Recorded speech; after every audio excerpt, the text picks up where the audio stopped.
Morris Friedman గారి గురించి చెప్పుకుంటున్నాం.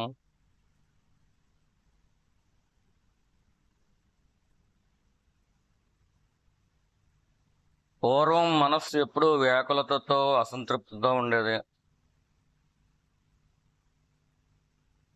ఇప్పుడు భద్రత, ప్రశాంతత వాటంతట అవే నెలకొంటూ వచ్చాయి.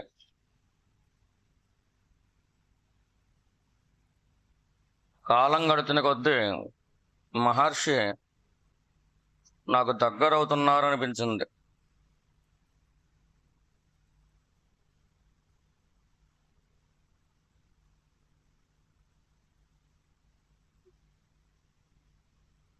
అంటే ఫ్రైడ్మన్ గారు భగవానికి దగ్గర అవటం కాదు, భగవాన్నే ఈయనకి దగ్గర అవుతున్నట్టుగా అనిపిస్తుంది. ఏం తేడా ఏంటి రెండిటికి? కాలం గడుతున్న కొద్దీ మహర్షి నాకు దగ్గర అవుతున్నట్లు అనిపిస్తుంది.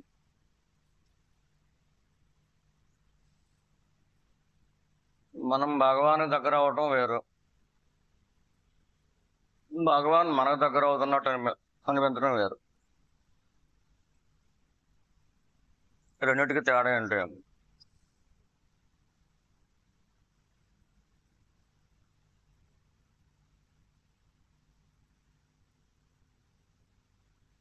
రెండు ఒకటేనా?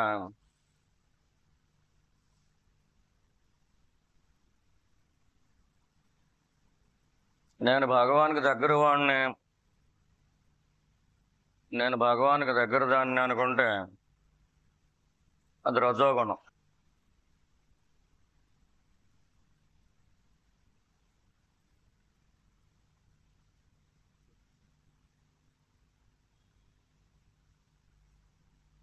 భగవాన్ నాకు దగ్గర అవుతున్నారు అనిపిస్తా ఉంది అంటే మన ప్రయత్నం లేకుండా మన సాధన సాగిపోతూ ఉంటుంది.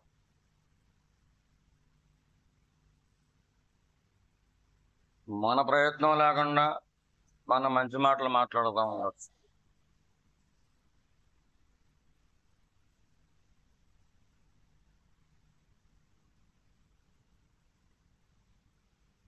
మన ప్రయత్నం ఏముంది? మన లోపల ఉన్న రజోగుణం ఏం సాధన చేస్తుంది? నేను ఇంత సాధన చేసేసానని డబ్బా కొట్టుకుంటుంది అంతే. కాలం గడిచే కొద్దీ మహర్షి నాకు దగ్గర అవుతున్నట్టు అనిపిస్తుంది అని మారిస్ ఫ్రైడ్మన్ గారు చెబుతున్నారు. ఎవరైనా ఒక యూదుడు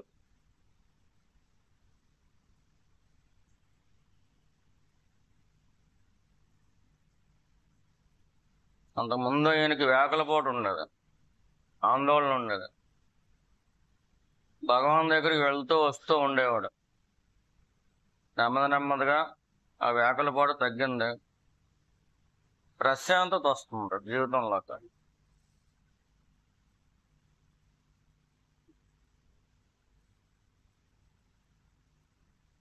మన జీవితంలోకి ప్రశాంతత రావట్లేదు అంటే అర్థం మనం భగవానికి దగ్గర అవుతున్నట్టుగా మనం అనుకుంటున్నాం, కానీ ఆయన మనకు దగ్గర అవ్వట్లేదు. రమణ మహర్షి గారే మనకు దగ్గర అవుతూ ఉంటే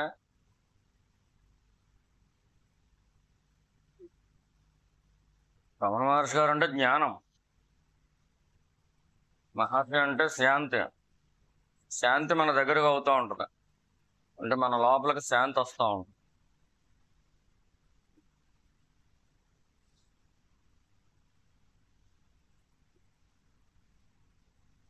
కామ్ అయిపోద్ది మన మైండ్.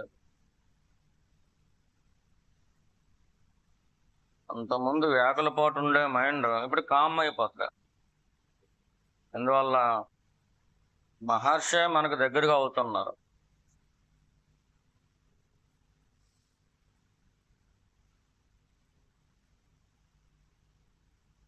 అగ్ని మన దగ్గరికి వస్తే వేడి తగులుతుంది కదా, అలాగే శాంతి మన దగ్గరికి వస్తూ ఉంటే మనకు శాంతి తగులుతూ ఉంటుంది. మనకు తగిలిన శాంతి మన మనసుని కూర్చోబెట్టేస్తుంది.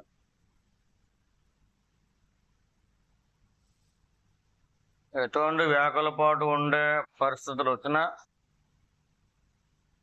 లేకనవుతాం, ప్రశాంతంగా కూర్చోబెడతాం.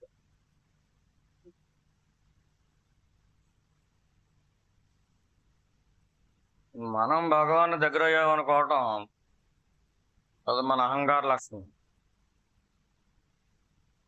భగవాన్నే మనకు దగ్గర అవుతున్నారు అని అనుకోవటం కాదు, మనకు తెలుస్తూ ఉంటది. అది సత్వగుణం. ప్రశాంత చిత్తం వచ్చేస్తుంది. దేనికి కంగారు పడాలి అని అనిపించదు.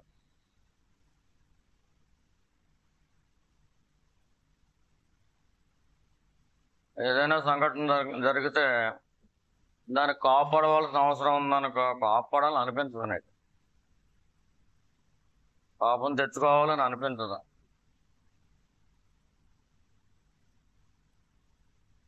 భగవాన్ నీకు దగ్గర అవుతున్నారు కదా అంటే శాంతి దగ్గర అవుతుంది.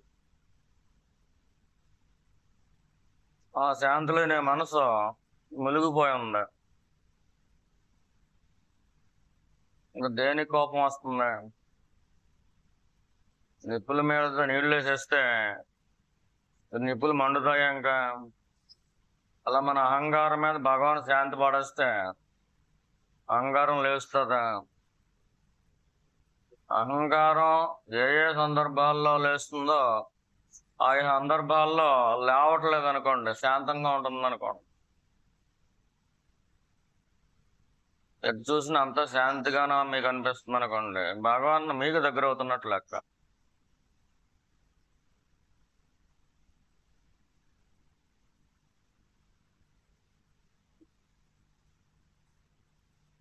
మహర్షి మనకు దగ్గర అవుతా ఉంటే మహర్షి నుంచి వచ్చిన శాంతి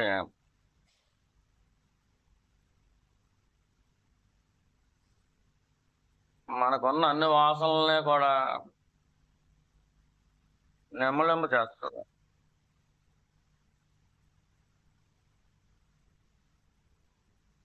తిరగలు ఇసురుతారు కదా, పిండి అదే బియ్యం పిండి చేస్తారు కదా, ఇప్పుడు ఎవరు చేయటం లేదమ్మా, అక్కడక్కడ చేస్తున్నారు.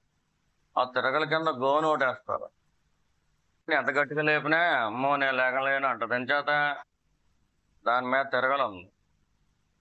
అలాగే మన వాసనలు కూడా లెగుస్తూ చూస్తే లేగలేదు. ఎంచేత ఈ భగవాన్ శాంతి అనే తిరగలు అలా పడుంది. ఈ గోను సంచి ఇంకేం లేవుతుంది, ఇంకా ఈ గోను సంచి లేకదు ఇంకేది. అది ఎప్పుడైతే లేకదో ఇంకా గోను సంచి లేకనప్పుడు నాన్ సెన్స్ కూడా ఉండదు. ఏమి గోను సంచి లేస్తేనే నాన్ సెన్స్, లేకపోతే నాన్ సెన్స్ ఏముండదు. ఇంకా మరి ఇంకా గోను సంచి లేవుతుంది అంటే ఆ తిరగలు వచ్చి మీద ఆడలేదు. ఇంకా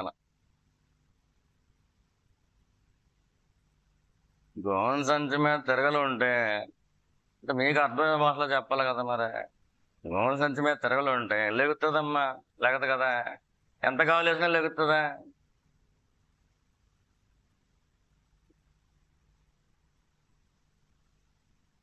మన నాన్ సెన్స్లన్నీ లెగుతున్నాయి అనుకోండి, గోను సంచి కాదు అది, నాన్ సెన్స్ అది. మన నాన్ సెన్స్లన్నీ లెగుతున్నాయి అనుకోండి, అర్థం ఏంటి? భగవాన్ అనే తిరగలు ఇంకా పడలేదు మన మీద.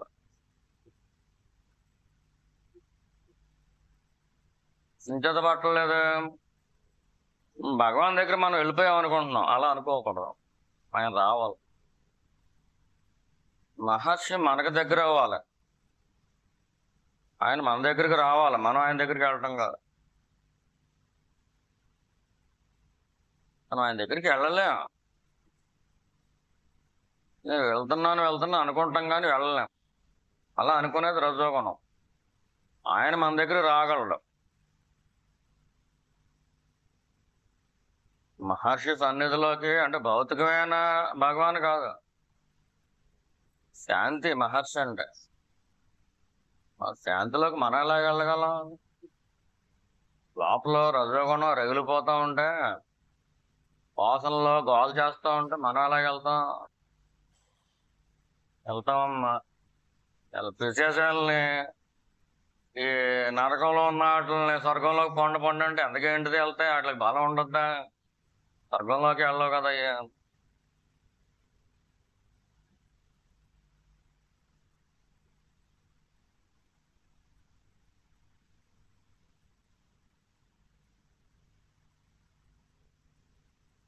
మహర్షి సన్నిధి ఆయనకు దగ్గర అవుతున్నట్టుగా తెలుస్తా ఉంది. ఏంటి సూచనలు ఏంటి?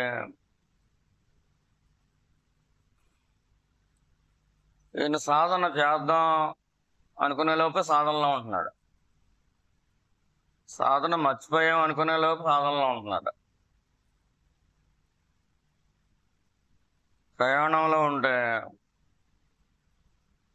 సాధనలో ఉంటున్నాడు. నీ సాధన ఏదని కాదు, మంత్రజపమా నీ సాధన, లేదా సంకీర్తన నీ సాధన, లేదా విచారణ నీ సాధన. సాధన ఏదని కాదు, అది నిరంతరం ఉండాలి. నువ్వు నైఫ్తో కోసావా, లేకపోతే కత్తిపీటతో కోసావా, దేంతో కోసావా అని కాదు. కాయగూరలు పోయటం ముఖ్యం. నీ ఇంట్లో కత్తిపీట ఉందనుకో, దాంతో కోస్తావు. అలానే మానసికమైన ఆ ఎక్విప్మెంట్కి ఏది సూట్ అయితే అదే తీసుకుంటావు. నీ సూట్ కింద నువ్వు తీసుకోలేవు కదా. దాంతో చేసుకుంటా ఉంటాం, అదే సాధనగా చేసుకుంటా ఉంటాం. జరగవలసింది ఏంటి? కంటిన్యూటీ ఉందా లేదా? ఒకవేళ మనం మర్చిపోతా ఉంటే దాని అంతా అదే జ్ఞాపకం వస్తుంది అనుకుంటాం. భలే జ్ఞాపకం వచ్చింది అనుకుంటాం. ఉట్టిది ఆడు పంపిస్తాడు. మనం మర్చిపోతే లోపల చేసేసుకుంటూ ఉంటాడు సాధన. ఎవరో భగవాన్ మహర్షి రమణ మహర్షి ఆయన చేసేసుకుంటాడు సాధన. ఆయనకు మనం శరణగా చెందాం కదా అని చేత ఆయన చేసేసుకుంటారు సాధన.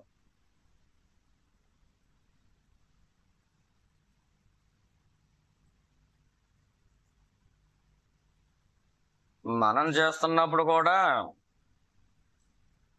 ఆయన మన మనసును పట్టుకుని చేస్తూ ఉంటేనే మనకి సాధన ఎదురుకెళ్తుంది తప్పించి, ఆయన మనం పట్టుకోనప్పుడు పేటరీకి పోతా ఉంటుంది. మనం ఎంత సాధన చేద్దామన్నా చేయలేం.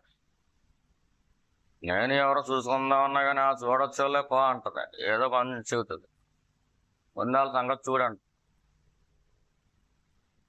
అదే భగవాన్ మన మనసును పట్టుకుని నడిపిస్తే చచ్చినట్టుగా చేస్తారు. మహర్షి మనకు దగ్గర అవ్వాలి. మనం మహర్షి దగ్గర అవ్వటం కాదు, మహర్షి మనకు దగ్గర అవ్వాలి.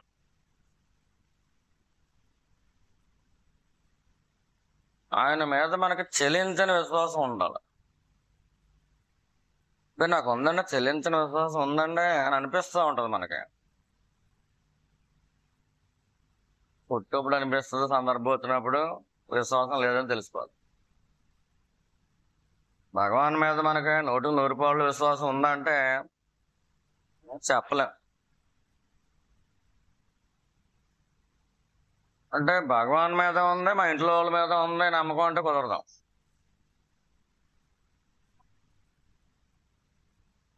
విశ్వాసం అంటే ఏంటి? అక్కడ అన్నీ ఆయనే చూసుకుంటారు, మనం సాధన చేసుకుంటే సరిపోతుంది. మన పని అయితే మనం చేసుకుంటా ఉంటే పని వెళ్ళిపోద్ది, సాధన వెళ్ళిపోద్ది. పనిలో కూడా సాధన పెట్టేస్తాడు భగవాన్. అంతా ఆయనకే వదిలేసాం కాబట్టి ఆయనే చూసుకుంటారు.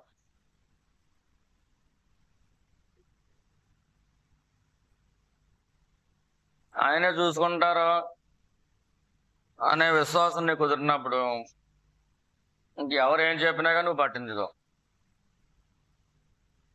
నీ పని ఏదో నువ్వు చూసుకుంటావు. మాయ వేస్తుంది, ఒక ఉచ్చేస్తుంది. నీకు భగవాన్ మీద ఉందా విశ్వాసం లేదా అనేది వచ్చేస్తాం. ఇంట్లో వాళ్ళు బయట వాళ్ళు ఎవరో ఒకరి చేత ఏదో ఒకటి పరిచి పెట్టేస్తుంది. పెట్టించినప్పుడు ఏం చేస్తాం, ఉట్టప్పుడు నేను భగవానికి గ్రేట్ డివోటీని అనుకుంటా. పరిచి పెట్టినప్పుడు ఏమనుకుంటా, పడిపోతాం. మనం గొప్పవాళ్ళేం కాదు. అలా పడిపోగా ఏదో రోజు నిలబడితే చాలు.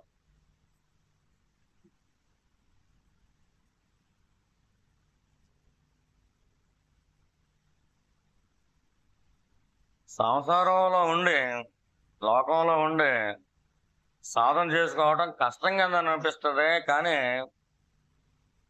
అది షార్ట్ కట్. అది నువ్వు హిమాలయాలకో అరుణాచలానికో వెళ్ళిపోయి అక్కడ ముక్కు మూసుకుని తపస్సు చేసుకున్నావు అనుకో, నేను రోజు తిట్టేవాడు ఎక్కడ దొరుకుతాడు? నేను రోజు తిట్టేవాడు ఉండాలి, నీ అహంకారాన్ని పరీక్షించేవాడు ఉండాలి. అక్కడ చెట్లు బుట్టలు ఉంటాయి, అయ్యేం తిడతాయి నిన్ను. ఎవరో తిట్టినప్పుడు బాగానే ఉంటాం మనం. అంత మాత్రం చేత మనకి శాంతి ఉన్న కోపం జయించేసామని కాదు. ఒక 10 మంది తిడతా ఉంటే అప్పుడు కూడా మనకి వాళ్ళ మీద కొంచెం కూడా కోపం రాకపోతే అప్పుడు మన కోపం జయించినట్టు.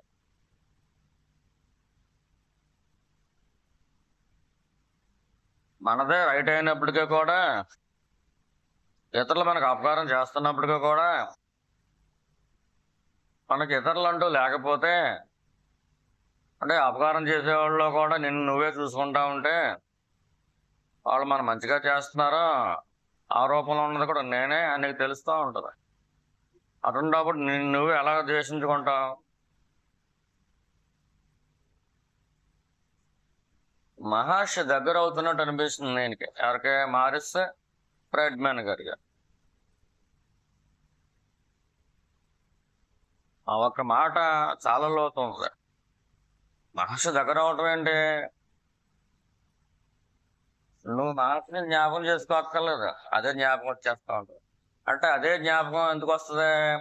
మనసుకి అది పని కాదు. మనసు ఎప్పుడు లోకంలోకి వెళ్తూ ఉంటుంది.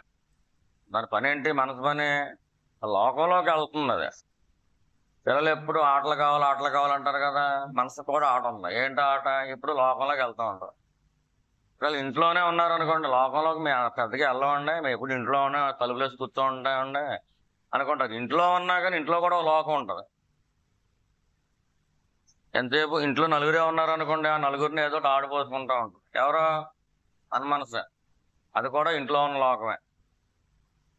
బయట ఉన్న లోకం, ఇంట్లో ఉన్న లోకం, ఈ లోకంలో తిరుగుతూ ఉంటుంది.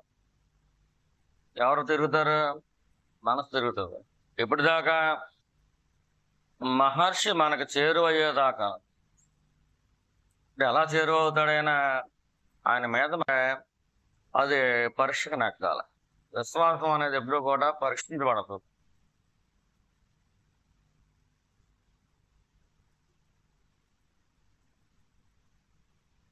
కొంతమందికి ఎప్పుడు పరీక్ష పెట్టారో కూడా తెలియదు. చేత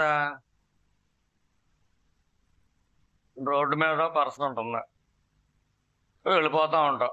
సత్సంగం అయిపోద్ది, రోడ్డు ఉంటా వెళ్ళిపోతూ ఉంటాం. ఆ పరచ చూసినా కానీ చూడంతా సమానం, ఏదో ఉంది అక్కడ అనుకుంటాం అంతే. రాయి రప్ప అంత పరస అంతే. వెళ్ళిపోతాం, నీ ఇంటికి నువ్వు వెళ్ళిపోతాం. అక్కడ నీకు భగవాన్ పరీక్ష పెట్టాడని కూడా నీకు తెలియదు. ఏం చేత? ఆ పరీక్షను నెగ్గేసిన స్థితి ఉంది లోపల. ఆ పరస కోసం ఎప్పుడు ఆశించట్లా. అది మనది కాదు. అది మనది కానప్పుడు మనకెందుకు అని ఏనాటి నుంచో నీకు ఆ మెంటాలిటీ ఉంటే అలా అది పరీక్ష పెట్టినట్టే. పరీక్ష పెట్టాడు అక్కడ, కానీ ఆ పరీక్ష నువ్వు దాటేసావు కాబట్టి నీకు పరీక్ష దాటినట్టు కూడా తెలియదు, పరీక్ష పెట్టినట్టు వ్యాసం అయినట్టు కూడా తెలియదు.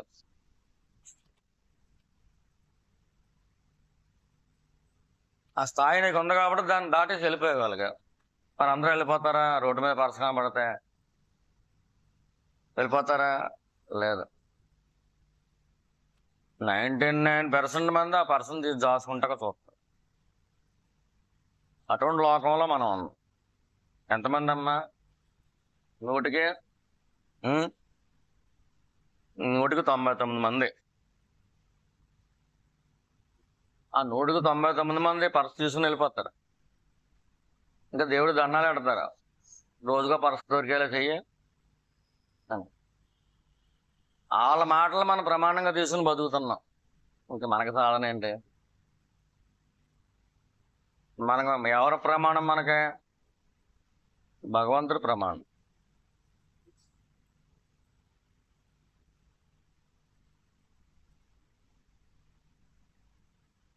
ఎవరి మాటలు ప్రమాణంగా తీసుకుని వెళ్ళాలి మనం? భగవంతుడి మాటలు ప్రమాణంగా తీసుకుని బ్రతకాలి. మరి 199 మంది పర్సు దొరికితే పట్టుకెళ్ళిపోయేవాళ్ళే కదా. మరి వాళ్ళందరూ అలాగ ఉంటున్నారు కాబట్టి మనం కూడా అలాగే ఉందనుకోవచ్చా? అలా ఉందా అనుకుంటే మన సత్సంగం ఎందుకు? అలాగే ఉండొచ్చు కదా.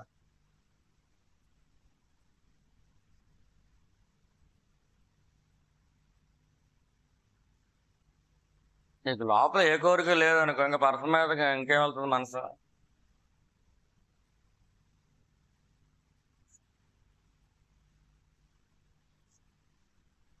అంటే పవిత్రులకి పరీక్ష పెట్టినట్టు, అది పాస్ అయినట్టు కూడా తెలియదు.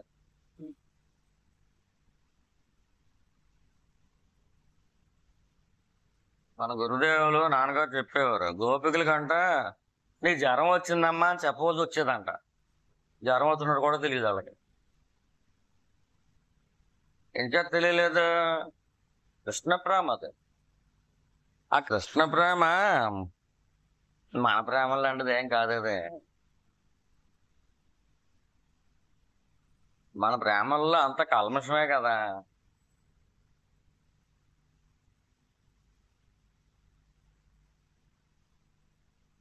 మన ప్రేమలో ఏంటయ్యి? బాడీ లైకింగ్ ప్రేమలు మనయ్య. గోపికలు డివైన్ లైకింగ్ ప్రేమలు, డివైన్ లవ్ అదే. కృష్ణుడు ప్రేమే కావాలి కానీ కృష్ణుడు అక్కర్లేదు వాళ్ళకి. దేహపరంగా కృష్ణుడు వాళ్ళకి అక్కర్లా.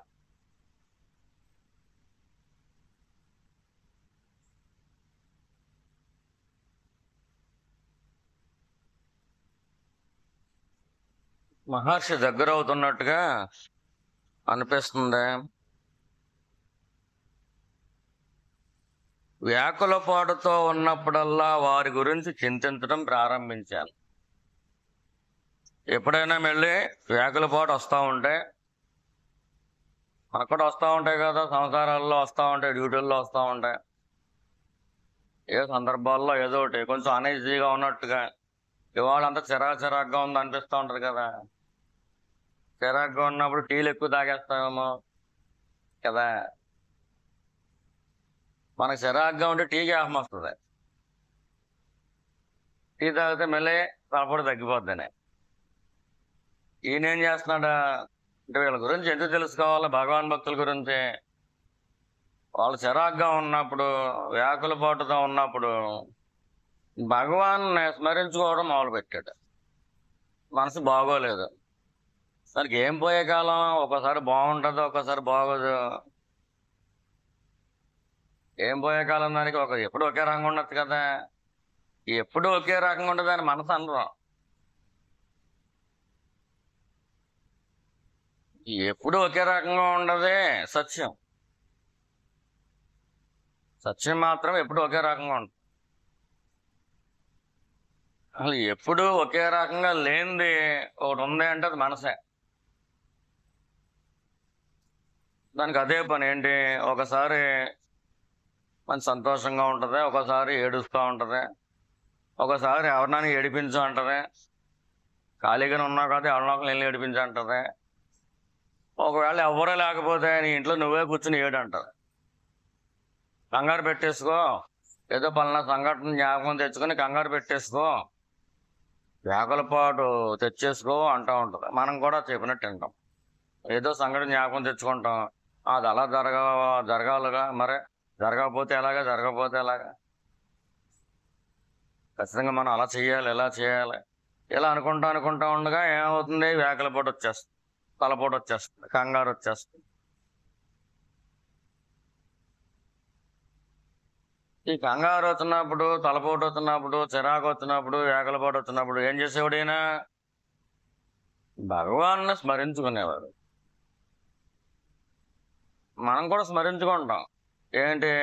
భగవాన్ తలపోటు తగ్గించే అంటాం. భగవాన్ చిరాకు తగ్గించే అంటాం. అంచేత ఉత్తుపన్న కంగారుగా వస్తుంది, భగవాన్ కంగారు తగ్గించే అంటాం. ఈయన కూడా అలాగే జ్ఞాపం చేసుకుంటున్నాడు భగవాన్నే కాదు. భగవాన్ కోసం జ్ఞాపం చేసుకుంటున్నాడు ఆయన. నీకు తలపోటు తగ్గించేయడం కోసం మందు కింద భగవాన్ని మందు అడగకూడదు, అలా స్మరించుకోకూడదు. నీకు వ్యాకులపోటుగా ఉంది, చిరాకుగా ఉంది, ఇలా తలపోటుగా ఉంది, భగవాన్ స్మరించుకుంటే భగవాన్ అంటే శాంతే కదా. భగవాన్ స్మరించుకోక వ్యాకులపోటు పోద్ది. మళ్ళీ అడగవలసిన అవసరం ఏంటి?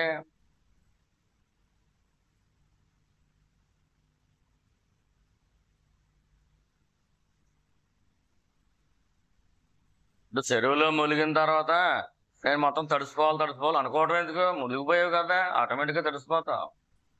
భగవాన్లో మునిగిపోయిన తర్వాత ఇంక ఆటోమేటిక్గా నీకు శాంతి వచ్చేస్తుంది, మళ్ళీ కోరుకోక్కల్లా. అంటే ఒక మంచి మార్గం చెబుతున్నాడు ఈయన మన సాధకులకి. ఏంటి? ఎప్పుడైనా నీకు చిరాకుగా ఉండదు, ఏం చేయాలి? భగవాన్ని స్మరించుకో. దేనికోసం స్మరించుకోవాలి? ఏదో సంఘటన ఉంటుంది, ఆ సంఘటన మారిపోతే ఈ చిరాకు పోద్ది అనుకుంటాం. సంఘటనల మీద ఆధారపడలేదు చిరాకు, నీకు లోపల ఉంది చిరాకు, అది బయటకు వస్తుంది. ఏ కారణం లేకపోయినా కానీ ఉట్టుపున్నే గుబులుగా ఉంటుంది కొంతమందికి. అంచేత అది లోపల నుంచి వస్తుంది, అది కారణం ఉండక్కర్లేదు. వ్యాకులపాటుకే కారణం ఉండక్కర్లేదు, కానీ లోకంలో పలానా సంఘటన జరగటం వల్ల నాకు వ్యాకులపాటు వస్తుంది, పలానా సంఘటన చూడటం వల్ల నాకు కంగారు వస్తుంది, పలానా పని ఏమవుతుందో ఏంటో, అవుతుందో అవదో అని చర్చించుకోవటం వల్ల నాకు ఒక భయం వస్తుంది అని మనం అనుకుంటాం. కానీ ఆ సంఘటనలన్నీ, ఆ దృశ్యాలన్నీ నిజం కాదు. అలా సంఘటన ఉన్నా లేకపోయినా కానీ లోపల ఏకపాటు ఉండి వచ్చేస్తా. చుట్టుకున్నానే అకారణంగా నీకు అశాంతిగా ఉంటుంది. అప్పుడు ఏం చేయాలి? కారణం ఉన్నప్పటికీ కూడా ఆ కారణం నిజం కాదని చెబుతారు గురుదేవుడు. ఆ కారణం నిజం కాదు. ఇక లోపల నుంచి వస్తుంది అశాంతి, లోపల నుంచి వస్తుంది వ్యాకులపాటు, లోపల నుంచి వస్తుంది చిరాకు, లోపల వస్తుంది తలపోటు. వాళ్ళ మీద వీళ్ళ మీద పెట్టుకోవడం ఎందుకు? వాళ్ళ వల్ల నాకు తలపోటు వచ్చింది అనుకోవడం ఎందుకు?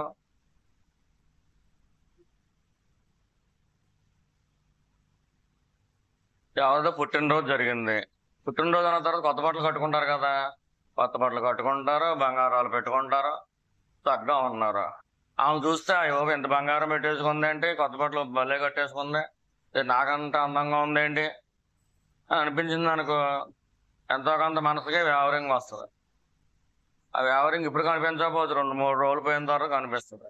పుట్టుకున్నానే అది జ్ఞాపకం వస్తూ ఉంటుంది. అది అలా పెట్టుకుంది, మనకేమో ఎలా ఉంది, మనకేమీ లేదు. మనం సత్సంగాలకు వెళ్తున్నాం, మనకేం బంగారాలు ఇవ్వట్లేదు అనిపిస్తా ఉంది. సత్సంగాలకు వచ్చేది ఇంట్లో బంగారాలు ఇవ్వడం కోసం కాదు, మనసుని బంగారంగా తయారు చేసుకోవడం కోసం. ఇక్కడ బయటికి లాగాడు ఇస్తాడు. ఈ లోపల ఒక అసూయ ఉంటే అసూయ లాగుతాడు. ఏదో కారణం కనిపిస్తేనే కానీ అది బయటికి రాదు. ఎవరిలో ఒకళ్ళలో తలుపు కొడితేనే కానీ మనం తలుపు తీయం కదా, అలాగే ఎవరిలో ఒకళ్ళలో వచ్చి కనిపిస్తేనే కానీ మనకు లోపల నుంచి అసూయ రాదు. అసూయ అనేది ఉన్నా కానీ లోపలికి ఎక్కడో వెళ్ళి దాక్కుంటుంది. ఇలా రకరకాల లోపల ఏవైతే ఉన్నాయో అన్నీ వస్తూ ఉంటాయి, ఆ సందర్భం చూసుకుని వస్తూ ఉంటాయి. ఆ సందర్భం ఉండటం వల్ల ఇవి రావటం కాదు, ఇవి లోపల ఉన్నాయి కాబట్టి వస్తున్నాయి. లోపల లేవనుకో, అసూయ అనే గుణం మన లోపల లేకపోతే వాళ్ళు ఎంత అందంగా అలంకరించుకున్నా కానీ అయ్యో అవి మనకు లేవే, మనకంటే బాగుంటుంటే అనిపించదు మనకి. ఈ గుణం నీలో ఉంది కాబట్టి ఇదిగో చూపిస్తున్నాను అని చెప్పి బయటకు లాగి ఈశ్వరుడు చూపిస్తున్నాడు. లోపల ఏవేవైతే ఉన్నాయన్నీ బయటికి లాగేవాడే, బయటికి లాగి చూపించేవాడే ఎవరో? అరుణాచలేశ్వరుడు.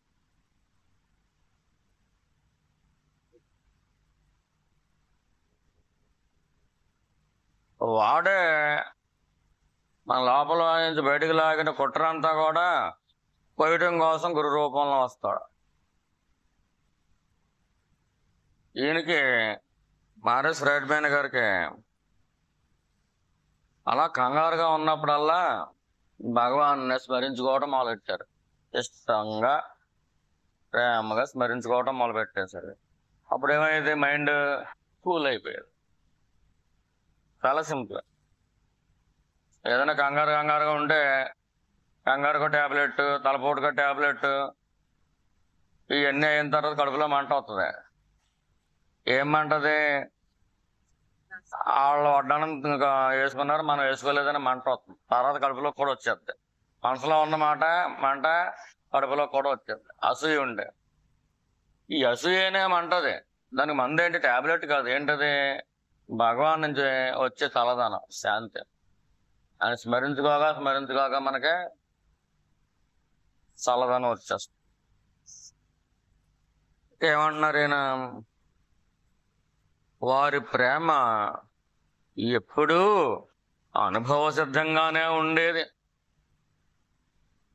డైరెక్ట్గా అనుభవిస్తున్నట్టే ఉండేది వారి ప్రేమ. భగవాన్ మనం చూడలేదు, మనం పట్టించుకోవట్లేదు అని అప్పుడప్పుడు అనిపిస్తూ ఉంటుంది అనుకోండి. మనకి అనిపిస్తుంది అంటారు అప్పుడప్పుడు. మనం పట్టించుకోవట్లేదండి భగవాన్, అసలు అందరినీ పట్టించుకుంటున్నాడు కానీ మనల్ని పట్టించుకోవట్లేదండి. పట్టించుకోవాలంటే ఏం చేయాలి? నీకు ఏదో ఇచ్చేయాలి. అంతసేపు వస్తువులు ఇచ్చేయాలి, తిండి ఇచ్చేయాలి. ఏం చేత? మా తిండి కోసం వెళ్ళాం అక్కడికి. జ్ఞానం కోసం వచ్చానేమో నోటితో చెబుతాం, మనసేమో అదంతా ఉట్టిదే, అది నమ్మొద్దు, అరుణాచలేశ్వర నేను తిండి కోసం వచ్చానని మనసు చెబుతాం. బుద్ధి ఏం చెబుతుంది? పోనీ తిండి కోసం వచ్చేవాళ్ళే, పోనీ ఇప్పటికైనా అది నీకు కావాల్సిన పెట్టేస్తాడులే, జ్ఞానం ఇప్పటికైనా అడుగంటది. ఎవరో? బుద్ధి. రేపు అడుగుతానే, ఇవాళ వద్దులే, వచ్చే సత్సంగంలో అడుగుదాంలే జ్ఞానం. ఈ సత్సంగంలో తిండి అడుగుదాం. తిండి కోసం మనం వచ్చాం భూమి మీదకి. దేనికోసం వచ్చాం మనం? తిండి కోసం మనం వచ్చాం. కానీ వారి ప్రేమ ఎప్పుడూ అనుభవ సిద్ధంగానే ఉంటుంది. భగవాన్ యొక్క ప్రేమ మనం గుర్తిస్తే కనుక, ఆ గుర్తించడం అనేది వస్తే కనుక, ఆ మధుర స్మృతులు నెమరేసుకుంటా ఉంటే అది కూడా ఒక సాధన. భగవాన్ నాకు అప్పుడు అలా చేశారు, ఇలా చేశారు అని నెమరేసుకుంటా ఉంటే, అబ్బాయి ఎంత బాగా చేశారు, అప్పుడు గొప్ప అనుభూతిని ఇచ్చారు, మనసంతా చల్లగా అయిపోయింది అని జ్ఞాపకం చేసుకోవడం వల్ల కూడా ఆ చల్లదనం రాకపోయినా ఆ కృతజ్ఞత అనేది నీకు ఉంది అనేది, కృతజ్ఞతను కూడా ప్రాక్టీస్ చేసుకోవాలి. నాకు ఎవరైనా ఏమైనా ఇస్తే మన వాళ్ళకి కృతజ్ఞత కలిగి ఉండాలి. భగవంతుడు మనకి కళ్ళు ఇచ్చాడు కదా, నువ్వు నాకు కళ్ళు ఇచ్చావు, నేను కళ్ళు అయిన వాళ్ళు ఎలా చూడలేరు, ఇంత లోకాన్ని చూడటానికి కళ్ళు ఇచ్చావు అని భగవంతుడికి ఎప్పుడైనా థ్యాంక్స్ చెప్పామనా? చేతులు లేని వాళ్ళు ఉన్నారు, మన చేతులు ఇచ్చాడు. నాకు కాళ్ళు చేతులు అన్నీ బాగానే ఇచ్చావు, అంచేత నీకు థ్యాంక్స్, కృతజ్ఞత కలిగి ఉండాలి కదా, మనం థ్యాంక్స్ చెప్పాలి కదా. ఎప్పుడైనా చెప్పామో మనం? చెప్పంగానే ఇంకా ఏంటి, అమావాస్య నాడు బోరెట్టలేదు, పౌర్ణానికి గారెట్టలేదు అని తిడతా ఉంటాం. మనకి ఎప్పటికీ అసలు కృతజ్ఞత అనేది ఉండదు మనకి. ముందు అది నేర్చుకోవాలి. సో భగవంతుడే నాకు 2 కళ్ళు ఇచ్చావు, ఒక కన్ను కాదు 2 కళ్ళు ఇచ్చావు, 2 పని చేస్తున్నాయి. 2 చేతులు ఇచ్చావు, 2 కాళ్ళు ఇచ్చావు, ముక్కు ఇచ్చావు, ఎన్ని ఇచ్చేసావు వరాలు నాకు.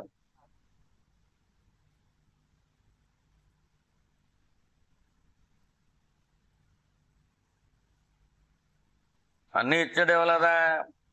అన్నీ ఇచ్చాడు. అన్నీ అంటే ఏంటి? అక్కడ కళ్ళు, చేతులు, కాళ్ళు, ముక్కు, చాలు అన్నీ ఇచ్చేసాడు. ఇంకా ఎక్కువ ఇచ్చాడు. ఏంటి? ఒక మంచి సత్సంగం ఇచ్చాడు. అన్నీ ఇచ్చావు, అన్నీ అంటే కొంతమంది అనుకుంటారు డబ్బు, బంగారం, ఇల్లు, పొలాలు, స్థలాలు ఇవి అనుకుంటారు. అన్నీ అంటే అవి కాదు. అసలు మన కళ్ళు, కాళ్ళు ఇవే ఇవే ఎక్కువ అసలు మనకి. అవి లేని వాళ్ళు చూస్తే వాళ్ళ బాధను చూస్తే తెలుస్తుంది. మన కళ్ళు లేవనుకోండి ఎప్పుడు ఎవరో ఒకరు తీసుకెళ్తారు కదా మనల్ని. ఇంకొకళ్ళ మీద డిపెండే కదా. అటువంటి బాధ మనకుందా? లేదే. కళ్ళు ఉన్న హాయిగా ఎక్కడికి వెళ్ళాల్సిన అక్కడికి వెళ్ళిపోతాం. మరి కాళ్ళు లేవనుకోండి ఆ చక్రాల కుర్చీలు వెళ్ళాలి, చేతులతో తిప్పుకోవాలి. ఆ బాధ ఉందా మనకి? లేవు కదా. మరి ఇచ్చాడే ఇవ్వలేదా? మరి థ్యాంక్స్ చెబుతున్నావా చెప్పట్లేదా? అది మాత్రం చెప్ప. ఇంకా ఏం లేదో అది తిప్పుతూ ఉంటాం. దేవుణ్ణి ఎప్పుడు కూడా మనం అది ఇవ్వలేదు, ఇది ఇవ్వలేదు అని తిప్పుతూ ఉంటాం. అన్నీ ఇచ్చాడమ్మా ఇవ్వలేదా? ఇంకేమన్నా డౌట్ ఉందా మనకి? మనకి అన్నీ ఇచ్చాడు, అదనంగా సత్సంగం కూడా ఇచ్చాడు. 2 కళ్ళు ఇచ్చాడు సరిపోదా మనకి? 3 ఎందుకు వేస్ట్? శివుడికి 3 ఉంటాయిలే, మనకు 2 చాలు. అలాగే 2 చెవులు ఇచ్చాడు, 2 చేతులు ఇచ్చాడు. ఇంకేం కావాలి మనకి? కష్టపడి పని చేసుకుంటాకి సరిపోతాయి కదా. కష్టపడకుండా ఉండాలంటే డబ్బు కావాలా? కష్టపడకుండా ఉండాలంటే డబ్బు ఇచ్చేసాడు అనుకోండి, ఇంక మరి ఏం చేస్తావు నువ్వు? సోమరిపోతే అయిపోతావు. సోమరిపోతే అయిపోయి పాడైపోతావు. పని చేసుకుంటున్న వాళ్ళు ఎక్కువ కాలం బతుకుతారు, పని లేకుండా ఉన్న వాళ్ళు తక్కువ కాలం బతుకుతారు. ఇప్పుడు నీకు పని కావాలా వద్దా? పని కావాలా వద్దా నీకు? పని చేసుకుంటే ఎక్కువ కాలం బతుకుతారు, పని లేకపోతే తొందరగా చచ్చిపోతారు. ఎక్కడైనా సరే చూడండి, పని లేని వాళ్ళు తొందరగా చచ్చిపోతారు, ఎక్కువ కాలం బతకరు. ఇప్పుడు మనకు పని కావాలా వద్దా? ఎక్కువ కాలం బతకడం కోసం కావాలి, అంతేనా? మానవులందరూ అలాగా ఉంటారు, జీవ లక్షణాలన్నీ అలాగా ఉంటాయి. ఇంకేమన్నారంటే మారిస్ ఫ్రెడ్మన్ గారు, నిప్పు మంచుని కరిగించినట్టు నా చింతలు కరిగిపోవటం ఆరంభించాయి. ఇదేదో బాగుంది కదా. నిప్పు మంచుని కరిగించేస్తున్నా కరిగించదా? అలాగే ఈయనకి చింతలు ఉన్నాయి. ఆ చింతలన్నీ ఏమైపోతున్నాయంట? కరిగిపోతున్నాయంట. చింతలన్నీ కరిగిపోవడం ఆరంభమైనాయి. ఈయన ఏం చేస్తున్నాడు? ఈయన రమణాశ్రమానికి వెళ్తున్నాడు, నెలకోసారో ఎప్పుడో 2-3 రోజులు అక్కడ ఉంటున్నాడు, వచ్చేస్తున్నాడు. ఈయన ఏ సాధన చేసుకోవటం లేదు, భగవాన్ని స్మరించుకుంటున్నాడు అంతే. రమణ మహర్షి గారిని స్మరించుకుంటున్నాడు అంతే. అన్ని పనులు చేసుకుంటున్నాడు, ఆయన స్మరించుకుంటున్నాడు అంతే. రమణ మహర్షి గారు చెప్పే సాధన కూడా ఏం చేయట్లే. ఈ సాధన ఏంటి? ఆ జీతం అంతా పట్టుకెళ్ళి ఆ పేదవాళ్ళకి ఇచ్చేయటం, ఆ పేదవాళ్ళ దగ్గర అన్నం పెట్టమని తింటాం, అది ఆయన సాధన. పొద్దునే సాయంత్రం వరకు ఓ పని చేస్తూనే ఉంటాడు ఆయన. పని చేస్తే మైసూర్ మహారాజు డబ్బులు సంపద పెంచుతూ ఉంటాడు. ఈయన చింతలన్నీ ఏమైపోయినాయంట? కరిగిపోవటం ఆరంభమైనండి. ఎలాగ? దానికి ఉదాహరణ ఏం చెప్పాడు? ఒక మంచుగడ్డ పట్టుకెళ్ళి నిప్పు దగ్గర పెడితే కరిగిపోదా? అలా కరిగిపోవటం ఆరంభింది. అంటే నువ్వు ఎప్పుడైతే భగవాన్నే స్మరించుకుంటూ ఉంటావో, అంటే భగవాన్ చెప్పే సాధన ఏంటో నీకు తెలియపోయినా, ఆ నేను ఎవరనే విచారం నీకు అర్థం కాకపోయినా, కేవలం భగవాన్ భగవాన్ భగవాన్ రమణ లేకపోతే రమణ మహర్షి ఇలాగ తలుసుకోక నీ చింతలన్నీ ఏమైపోతాయి? కరిగిపోతావు.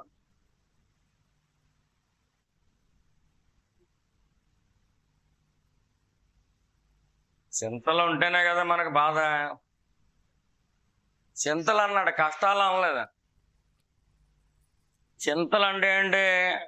కష్టాలేం కాదయ్యి, దేని గురించో బెంగ, అదేమైపోతుందో ఇదేమైపోతుందో అని ఆలోచనలు. చింతలు అంటే ఏంటి? తలంపుల రూపంలో ఉండే బాధలు. కాని బాధలు వాస్తవానికి బాధలేం కాదయ్యి, తలంపు. రేపు సూర్యుడు వస్తాడంటారా?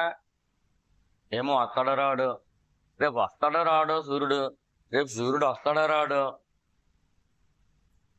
రేపు సూర్యుడు వస్తాడో రాడు. ఎందుకు? ఈ బట్టలు ఆరేసుకోవటానికి. ఆ? ఒక ఆవిడ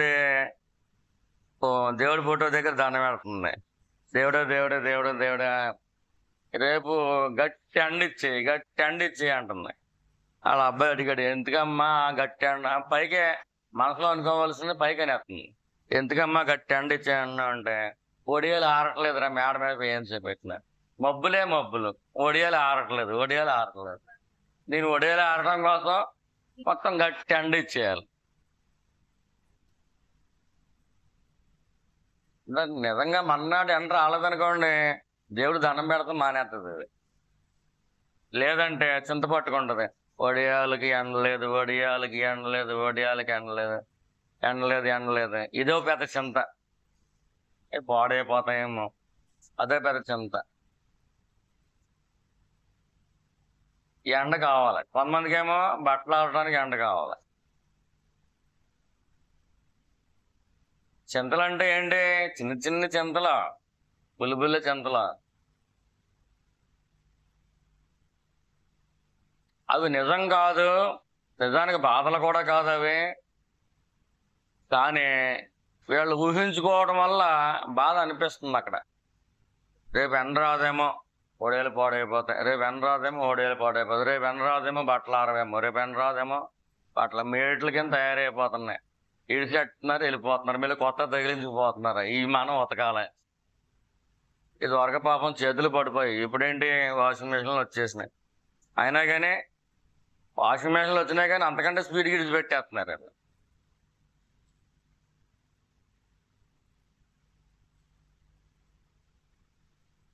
ఇవన్నీ ఏంటి? చింతలు.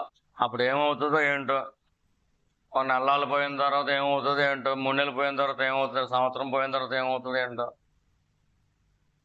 ఏ సంఘటనలు ఊహించుకుంటారు. అప్పుడు అది అవుతుందా అవదా. దీన్ని ఏమంటారా? చింతలు. ఏమంటారు అవి? నిజానికి బాధలా ఇవి? తెచ్చిపెట్టుకున్న బాధలు, ఒంటి మీదకే తెచ్చిపెట్టుకున్న రోగాలు వస్తాయి. ఆ చింతలు పెంచుకునే కొద్దీ ఏమవుతుంది, ఆ చింత ఒంటి మీద ఏదో బాగానే పట్టుకుంటుంది. గుండెని పట్టుకుంటే గుండెపోటు వస్తుంది, కాలు అట్టుకుంటే కాలుపోటు వస్తుంది, కీలట్టుకుంటే కీలుపోటు వస్తుంది. చింతలు పెంచుకోవడం వల్ల మనకి ఏమవుతున్నది, ఆ చింత మనసులో ఉంటుంది కదా, ఊహించుకునే బాధ కదా. దానికి సొల్యూషన్ దొరకనప్పుడు, అంటే భగవాన్ నువ్వు స్మరించుకుంటా ఉంటే ఇది కరిగిపోతూ ఉంటుంది. నువ్వు భగవాన్ అంటే స్మరించుకుంటున్నావు, కానీ భగవాన్ ఎంత స్మరించుకుంటున్నావు చింతమే ఎంత పుట్టేస్తుంది. అప్పుడు ఏమవుతుంది, భగవాన్ స్మరించుకునేది ఎంత, చింత అంత ఉంది. అంటే చింత ఎక్కువ బరువు అయిపోయింది. వాళ్ళ సంఘటన ఏమైపోతుంది ఏంటో, దాని బతుకు ఏమైపోతుంది ఏంటో, నా బతుకు ఏమైపోతాయి ఏంటో, ఈ పిల్లల బతుకులు ఏమవుతాయి ఏంటో ఇలా ఊహించుకుంటూ ఉంటారు కదా. అలా ఊహించుకోవడం వల్ల ఈ చింత పెరిగిపోయింది, ఈ చింత బరువు పెరిగిపోయింది. బరువు పెరిగిపోయిన చింత మనసులోంచి నెమ్మదిగా దేహంలోకి దిగుతుంది. దేహంలో దిగిన తర్వాత ఏమవుతుంది, అది ఇప్పుడు చెయ్యి ఉందనుకోండి, ఆ చేతి మీదకి వచ్చిందనుకోండి, చెయ్యో లాగుతూ ఉంటుంది. డాక్టర్ దగ్గరికి వెళ్తే అటు మంచి బేరం దొరికింది అనుకుంటాడు. ఆ చెయ్యి ఎందుకు లాగుతుంది, నీ మనసులో ఉన్న చింత బాడీ మీదకి వచ్చింది, ఆ చేతిలోకి వెళ్ళింది. అంచేత చేతికి మందు ఏం లేదు, ఆ చేతికి జబ్బు లేదు. ముందు నీ మానసికమైన చింత దేహం మీదకి వచ్చి పడింది. ఆ చింత ఎందుకు నీకు? ఈ చింతలు మంచుగడ్డలు కరిగిపోతాయన్నాడు కదా ఈయన మారిస్ రెడ్మన్. ఎలా కరిగిపోయినాయి? భగవాన్ స్మరించుకుంటున్నాడు అంతే. ఎప్పుడైతే చింత వస్తుందో అప్పుడు వెంటనే ఏం చేస్తున్నాడు, భగవాన్నే, రమణ మహర్షి గారిని స్మరించుకుంటున్నాడు. మనం ఏం చేస్తాం, స్మరించుకోమనుకోండి, ఆ చింత పెరుగుతూ ఉంటుంది. పెరిగి ఒకసారి మనకి నిద్ర కూడా పట్టనదు. మనం ఏమనుకుంటామంటే, నిద్ర పడతలేదు, అంత బాగానే ఉంది కదా, శుభ్రంగా తింటున్నాం, శుభ్రంగా నరుగుతుంది, కానీ నిద్రడతలేదండి అనుకుంటా. తలుపు తీసుంది అనుకుంటాం, ఆ తలుపు వెనకాల ఎవరున్నారో మనకు తెలియదు కదా. అలాగే మనం నెతికినంత సేపు తెలియదు అది. మనం ఏదో దృష్టిలో ఉన్నప్పుడు అది జ్ఞాపకం వస్తుంది, ఆ చింత జ్ఞాపకం వస్తుంది. చింత ఒక అందమైన ముసుగేసుకు వస్తుంది. దొంగోడిలాగా రాడు, ఏమని దొరలాగా వస్తాడు. పలానా సంఘటన ఉంది, అది ఏం చేసావు, దాని సంగతి ఏం చేసావు, ఏం చేస్తావు, నీ చేతిలో ఏముంటుంది, నీ చేతిలో వంట చేయడం చెయ్యి, నీ చేతిలో పళ్ళు తోముకోవడం తోముకో, నీ చేతిలో నాలుగు గీసుకోవడం గీసుకో, నీ పనులు నువ్వు చేసుకో. నీ చేతిలో లేని నీకెందుకు, ఆలుకోవడం నీకెందుకు. వాళ్ళందరూ నా వాళ్ళు, నీ వాళ్ళు అయితే నువ్వేం చేస్తా, నీకైతే నీ చేతిలో లేదు, భగవంతుడి చేతిలో ఉంది. ఆ గొడవలు ఎందుకు, ఎందుకు గొడవలు అంటే భగవాన్ స్మరించుకుంటలేదు నువ్వు. నీకు విచారణ అబ్బినా అబ్బాపోయినా కనీసం భగవాన్ స్మరించుకుంటా ఉంటే, రమణ మహర్షి గారిని స్మరించుకోక నీకు చింతలన్నీ కరిగిపోతా ఉంటాయి. అలా కరిగిపోతా ఉంటాయి. అలాగే ఐసుగడ్డ ఎలాగా నీరు కింద మారిపోతుందో, అలా చింత గడ్డ రూపంలో ఉన్నది ఎలాగ నీరైపోతుందో, చింత అలా బలంగా ఉన్నది నెమ్మదిగా అలా కరిగిపోతుంది. అలా కరిగిపోతే సుఖంగా ఉంటాం. కరగపోతే ఏమవుతుంది, ఇది బాడీలో ఏదో ప్రదేశాన్ని పట్టుకుంటుంది. ముక్కు అట్టుకుంది అనుకోండి, ముక్కు సంబంధం జబ్బు ఏదో వస్తుంది. గొంతు అట్టుకుంటే గొంతు సంబంధం జబ్బు వస్తుంది. కాలు అట్టుకుంటే కాలు సంబంధం జబ్బు ఏదో వస్తుంది. అంటే మ్యాక్సిమం 90% జబ్బులు ఈ మనసులోంచి బాడీలోకి డౌన్లోడ్ అయినాయే. మనసులోంచి బాడీలోకి వస్తూ ఉంటాయి. మనసులో చింతలు ఉన్న వాళ్ళు ఎంత ఐశ్వర్యంలో ఉన్నాం అనుకున్నా కానీ బాడీలోకి ఆ జబ్బులు వచ్చేస్తాయి. మనసులోకి ఏ చింతలో ఉంటాయి, ఎంతసేపు ఏదో పని చేసుకుంటూ ఉంటారు కొంతమంది. అలా చింతించడాకే, బాధపడటానికి అలా టైమే ఉండదు. ఇవన్నీ టైం ఎక్కువగా ఉన్న వాళ్ళకి వచ్చే జబ్బులు. పొద్దున్న సాయంత్రం వరకు పనే సరిపోతుంది అనుకోండి, ఏదో పని, నీకు ఇంకా చింత పెట్టుకుంటా టైం ఎక్కడ ఉంది ఇంకా. అలాగా ఎప్పుడు పనిలో ఉండే వాళ్ళకి ఏ రోగం రాదు, అని తెచ్చిపెట్టుకున్న రోగాలు రావు. మామూలుగా ఒంటి మీద ఉన్న రోగాలు వస్తాయి తప్పించి తెచ్చిపెట్టుకున్న రోగాలు ఏమి రావు. మనం 100% రోగాలని మనసులోంచి తెచ్చిపెట్టుకుంటూ ఉంటాం, మనసులోంచి బాడీలోకి దిగుతూ ఉంటాయి. అవి నిజానికి రోగాలు కాదు, వాటికి మందులు కూడా ఉండవు. మందులు ఇచ్చినట్టుగా డాక్టర్లు నటింతారు, మీరు కూడా మింగినట్టు నటింతారు. ఆ మందులకేం తగ్గవయ్యా. ఎలా పోతాయి, ఆ చింత కరిగిపోతే ఈ జబ్బు పోతాయి. మనసులో ఏదో చింత ఉంటుంది, ఆ చింత ఎవరికి చెప్పరు, అదో జ్ఞాపకం చేసుకుంటూ ఉంటారు. ఏం చేస్తుంది అది, ఆ చింత ఉండి ఉండి ఉండి ఇంకా మనసులో ఉండలేక బాడీలో దిగిపోతాయి. ఈ మోకాలు పట్టుకుందానుకోండి, మోచెప్పులు పోట్లు వస్తాయి. మడాలు పట్టుకున్నానికి మడాల పోట్లు వస్తాయి. అంటే భగవంతుని స్మరించుకోవడం వల్ల మనకి ఈ తెచ్చిపెట్టుకునే జబ్బులు ఏవి రావు. ముందు అది తెలుసుకోవాలి మనం. ఈ పని ఉంటే పని చేసేసుకో, అదృష్టవంతురాలు, పని దొరికింది చాలు. మనం ఏం చేస్తామంటే చేతిలో పని ఉంటుంది, మనసులో ఏదో చింత ఉంటుంది. అది తప్పు. నీ చేతులు ఏ పని ఉంటే ఆ పని మీదే పెట్టు మనసు. ఒకవేళ మనసు పెట్టి చేయదగ్గ అంత గొప్పదేం కాదనుకుంటే అటున్నప్పుడు మనసులో భగవంతుని స్మరించుకో. మనసులో భగవంతుని స్మరించుకుంటా చేతితో ఏదో పని చేసుకుంటా ఉంటాం అనుకో, ఇంకా చింత ఎక్కడ ఉంటుంది, ఇంకా రాదు కదా. మారిస్ రైబ్మన్ గారి దగ్గర మనం ఏం నేర్చుకోవాలంటే చింతలు కరిగిపోతాయంట.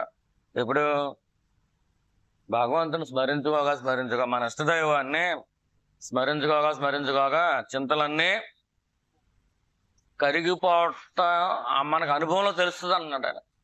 ఎంత అనుభవపూర్వకంగా తెలుస్తుందంటే నిప్పు మంచుని కరిగిందినట్టు. నా చింతలు కరిగిపోవటం ఆరంభించినాయి అంటున్నారు ఆయన. జీవితంలో నా పోరాటం అంతా మారి ఆనందమయమైన జీవితం స్థిరపడింది. చాలా టాపిక్. పోరాటం ఎప్పుడు ఉంటుంది? ఏదైనా ఆరాటం ఉంటేనే పోరాటం ఉంటుంది. ఆరాటం లేని పోరాటం ఎందుకు ఉంటుంది? ఆరాటం అంటే ఏంటి? ఇంకా అది కావాలి, అది కావాలి, అది కావాలి, అది కావాలి,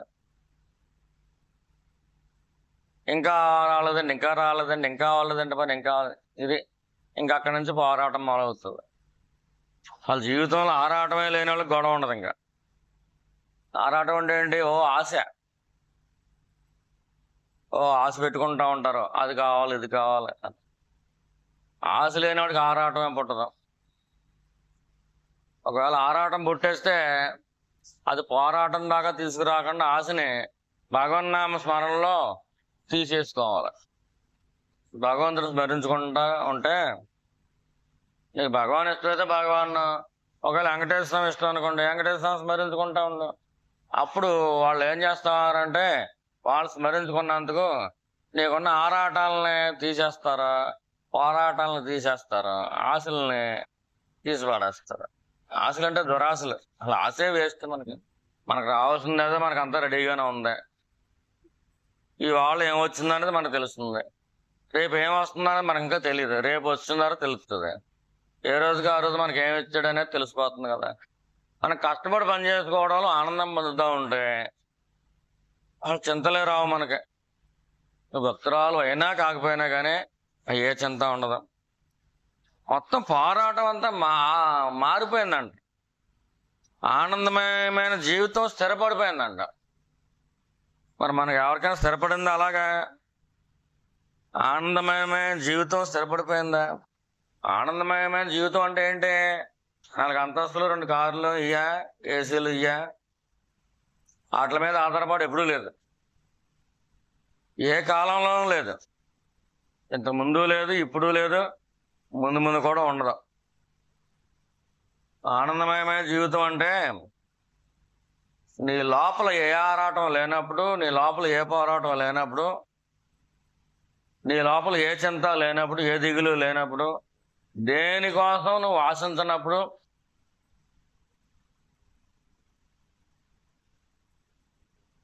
నీకు 2 కళ్ళు ఉంటే అది చాలు భగవంతుడు ఇచ్చాడు అని సంతోషించినప్పుడు, 2 చేతులు ఉంటే అబ్బా బంగారు లాంటి చేతులు ఇచ్చాడు, ఈ చేతులతో పని చేసుకుంటానికి అవకాశం ఉంది అని సంతోషించినప్పుడు, పని చేసుకోగలిగినప్పుడు, భగవంతుడు ఇచ్చిన దాంతో తృప్తిపడి మన పని అయితే మనం చేసుకుంటూ ఆ పనిలో సాధన చూసుకుంటూ, పని అయిపోయిన తర్వాత సాధన అది వేరు, అది ఎర్లీ స్టేజెస్లో. తర్వాత కొంచెం సాధకులుగా మారిన తర్వాత పనిలోనే సాధన కలిసిపోద్ది. పని వేరు, సాధన వేరు కాదు. నువ్వు పైకి పని చేస్తున్నట్టుగా కనిపిస్తూ ఉంటావు ప్రజలందరికనే, కానీ నీకు తెలుస్తూ ఉంటుంది నువ్వు సాధనలో ఉన్నావు, నువ్వు తెలుస్తూ ఉంటావు, నీ అంతా నీకు తెలుస్తూ ఉంటావు. చింతలు ఎలా పోతాయమ్మా? భగవంతుని ఇష్టంతో ప్రేమతో స్మరించుకుంటే పోతాయి. పొమ్మని అడగక్కర్లేదు, అయ్యా పోతాయి.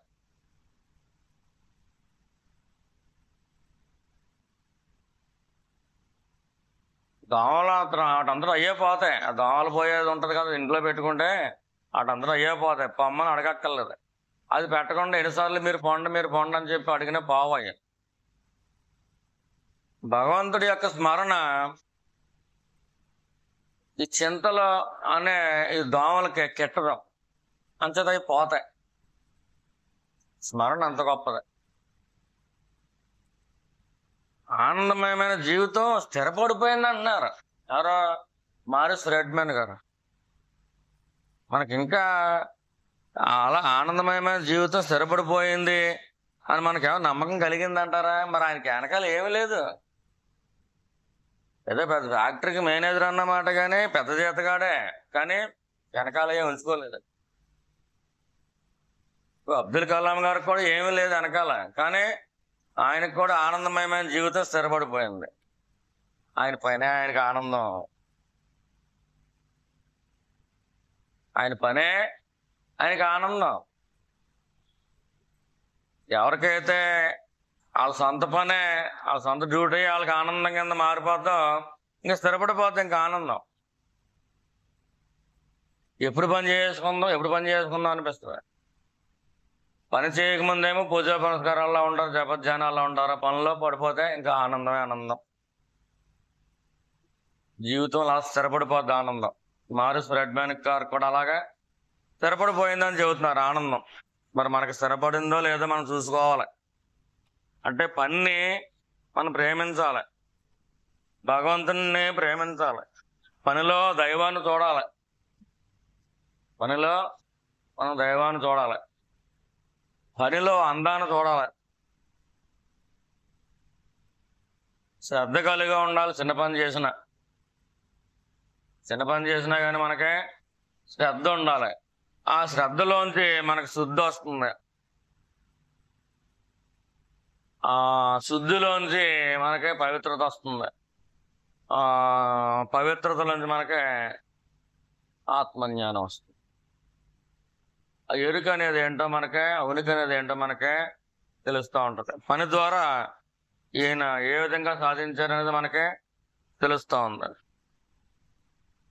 ఎంతో ఆధ్యాత్మిక ఉన్నతిని పొందిన మహనీయులని కలుసుకునే భాగ్యం కలిగిన వారిలో ఎవ్వరు శ్రీ రమణ మహర్షి వారి వలె నాలో ముద్ర వేయలేదు. చాలా మంది దగ్గరికి వెళ్ళాడు, చాలా యోగుల దగ్గరికి వెళ్ళాడు, గొప్ప గొప్ప మహానుభావుల దగ్గరికి వెళ్ళాడు. వాళ్ళందరూ గొప్పవాళ్లే, మహానుభావులే. కానీ రమణ మహర్షి గారి దగ్గరికి వెళ్ళేసరికి అది వేరేగా ఉండేది. అది ఎలా ఉండేది అంటున్నాడు ఆయన. ఒక గంభీరమైన ముద్ర వేసేసిందంటే ఈయన మనసులో. గంభీరమైన టీవీతో వారిలో ఆ దైవిక శక్తి నిరాడంబరంగా మసలుతూ ఉండేది. భగవాన్ ఎప్పుడు చాలా నిరాడంబరంగా ఉండేవారు, కానీ లోపల ఆయన చూస్తే చాలా గంభీరంగా ఉండేవారు. ఆయన గోచి పెట్టుకుని ఉండేవారమ్మా. కానీ ఒక మహారాజు వచ్చినా కానీ చేతులు కొట్టుకోవాలేమో అన్నంత ఒక గాంభీర్యం ఆయనలో ఉండేది. మైసూరు మహారాజు వచ్చినా కానీ చేతులు కట్టుకునేవాడు. అంటే ఈయన అహంకారం ఏం కాదు. ఈయనకేమైనా పదం ఉందా? ఈయనేమైనా రాష్ట్రపతి ఏంటి, ప్రధానమంత్రి, మరి పెద్ద ఆఫీసరా కాదు కదా. మరి మైసూరు మహారాజు అంతవాడు వచ్చి చేతులు జోడించి నమస్కారం, చాలా ఒద్దిగ్గా ఎంతో వినయంతో నుంచునేవాడు. రాష్ట్రపతి సర్వేపల్లి రాధాకృష్ణన్ వస్తే చాలా ఒద్దిగ్గా ఉండేవాడు, చాలా వినయంగా ఉండేవాడు. ఆయన ఎవరినే కూడా నువ్వు వినయంగా ఉండు, నువ్వు నాకు చేతులు కట్టుకో అని అడిగేవాడు కాదు. చాలా సామాన్యంగా ఉండేవాడు. ఆయన దగ్గర ఒక గోచి పెట్టుకునేవాడు, మహా అయితే ఒక కమండలం ఉండేది నీళ్ళు తాగటానికి. ఆ కొండ మీదకి వెళ్ళేటప్పుడు ఒక కర్ర ఒకటి ఉండేది, అంతే, ఇంకేం ఉండేవి కాదు. కమండలం, కర్ర. మీరు ఎప్పుడైనా చూసారా? భగవాన్ కమండలానికి తాళం చేయలు ఉంటాయి. అంటే కోతులు తీసేసి తాగేయకుండా తాళం చేయలు ఉంటాయి. అంత జాగ్రత్తపరుడు ఆయన. తాళం వేసుకునేవాడు ఏది దానికి కూడా. లేదంటే తాళం చేయలు గుర్తి ఎవరో పెట్టుంటారు మొత్తానికి. అంటే భగవాన్ మనం ఎస్టిమేట్ చేయలేం ఎప్పుడు కూడా. మన సరిపోం మనం. ఇంతకే ఆయన దగ్గర ఒక గంభీరమైన ఒక టీవీ ఉండేది. ఆ టీవీ ఏదో పదం ఉండటం వల్ల వచ్చిన టీవీ కాదు. ఆయన రాజకుమారుడా లేదా చక్రవర్తి కాదు. ఆ గాంభీర్యం ఎలా వచ్చింది దానికి? ఆయన మహర్షి. అంటే జ్ఞానుల్ని, మహర్షుల్ని ఉత్తరాదిని మహారాజు అని పిలుస్తారు. అంటే నిజమైన మహారాజు ఎవరు అంటే జ్ఞానం ఒకటే. జ్ఞానికి రాజ్యం ఉండదు, కానీ మహారాజు కంటే టీవీగా గంభీరంగా ఉంటాడు. అది తెచ్చిపెట్టుకున్న గాంభీర్యం కాదు, మనమైతే తెచ్చిపెట్టుకుంటాం గాంభీరంగా. అది ఎంతసేపు ఉంటుంది?